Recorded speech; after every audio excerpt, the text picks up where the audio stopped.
東陵大盜孫殿英這個地痞流氓果真是沒文化。當年盜挖乾隆陵墓，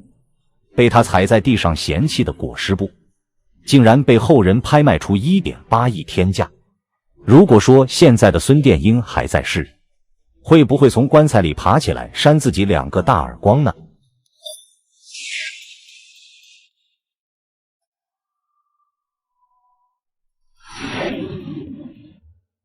乾隆神秘古墓解锁上1000年前的上古高科技，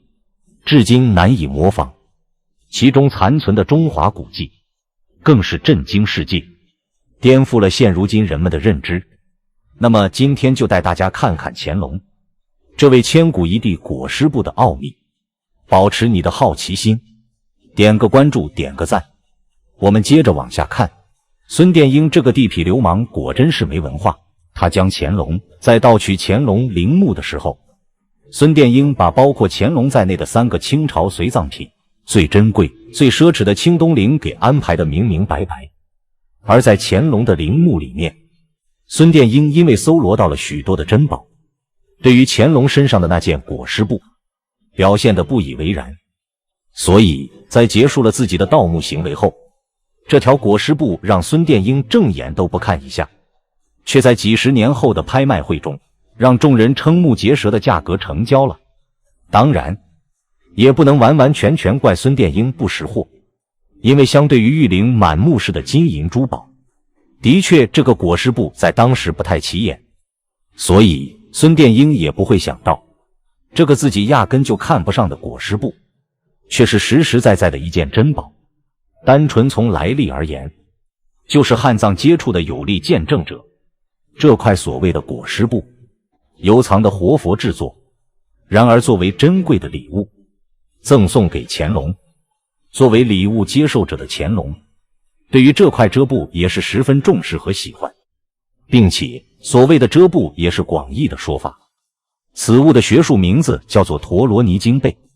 本身陀羅尼经被制作工藝和用料就十分複雜，就拿制作材料來說，乾隆的陀羅尼经被是用最上等細膩的藏羚羊毛制作而成，並且這件陀羅尼经被還是西藏活佛加持過的物件，因此在下葬之後，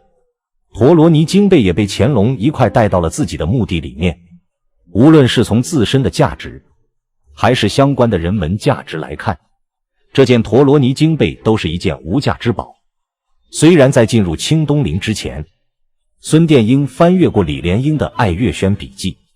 對於清東陵內部的寶物有幾斤幾兩，大體還是清楚的。在乾隆的玉陵裡面，孫殿英主要盜取的對象就是乾隆的9龍寶劍和朝珠。因為自身的不起眼，裹屍布陰差陽錯地逃過了一劫。當然在盜寶的過程中，孫殿英也並非完全把這件裹屍布給當作破爛對待。哪怕從相關的邏輯上來看，蓋在乾隆屍體上的布料能是尋常之物嗎？不過因為實在不適用，孫殿英還是把目光放在鑲嵌在陀羅尼经被上。在心滿意足地把玉陵安排得明明白白之後，孫殿英開始了打道回府的路程。當然從事後的清點和統計來看，孫殿英在清東陵的收穫是相當的豐富，30輛卡車的運載量才把自己在清東陵盜取的珍寶給運乾淨。當然孫殿英盜取清東陵的消息很快就炸鍋了，在社會各界的輿論壓迫之下，蔣介石也不得不出面，責令相關的部門調查孫殿英幹了些什麼。你說孫殿英不慌也是不可能的，不過有錢能使鬼推磨。在清東陵財寶的運作下，國民黨包括蔣介石、宋美齡、宋子文、於右任在內的大佬都享受了清東陵的紅利，再加上盜取的還是滿人的墓葬，因此過了一段時間，這件事也就被蔣介石給壓下去了。孫殿英是逃過一劫，但是被破壞的清東陵修繕工作仍然由清朝遺老遗少負責。在有一位遺老來到乾隆的陵墓進行善後的情況下，發現了這件被孫殿英隨隨便便丟棄的陀羅尼經被，這讓這位遺老大吃一驚，這樣的潑天富貴居然自己送上門来。因此在修繕的過程中，這位遺老悄悄地把陀羅尼经被帶回家。在回家以後，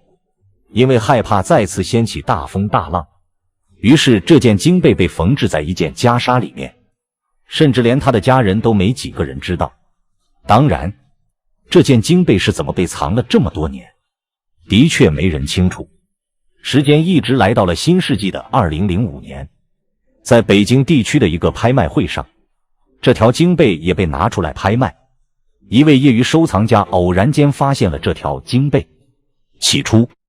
這位收藏家也並不清楚這是什麼玩意，只是憑借直覺，感覺上面有印花，有梵文，而且是明黃色，覺得不像一般人能接觸的東西，因此僅僅花了9萬元，這條经被就來到了這位業余收藏家的手裡。在拿回家之後，這位收藏家越發覺得這不是一般玩意，於是立馬找到相關的專家要求進行鑑定。最後在查閱多方資料，並且在上面找到認定的確是屬於皇家才能使用的緂絲工藝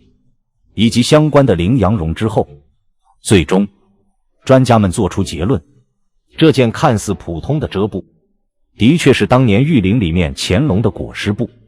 在確定了文物的相關價值之後，這位收藏家欣喜若狂，簡直是撿来一樁潑天富貴。於是瞅準時機，這位收藏家又把這件寶物給送到了拍賣會上。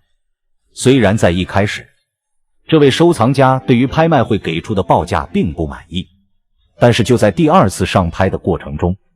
有一位女士以6000萬的價格買下了這件陀羅尼经被。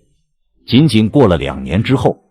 這件经被又再次被放到了拍賣會上面。名聲大噪的陀羅尼经被立馬引發了全場的激烈角逐。最後，這一件寶物以 1.8 億的天文數字價格被一位神秘的男士給拍下。在那以後，這件寶物就成為了江湖上的一個傳說，再也沒有出現在眾人的眼前。當然，除了天文數字一般的價值之外，文物帶來的文化價值和原主人带来的身份加成，在文物的價值體系評估裡面，的確佔到了極大的因素，也是影響價格的最主要原因。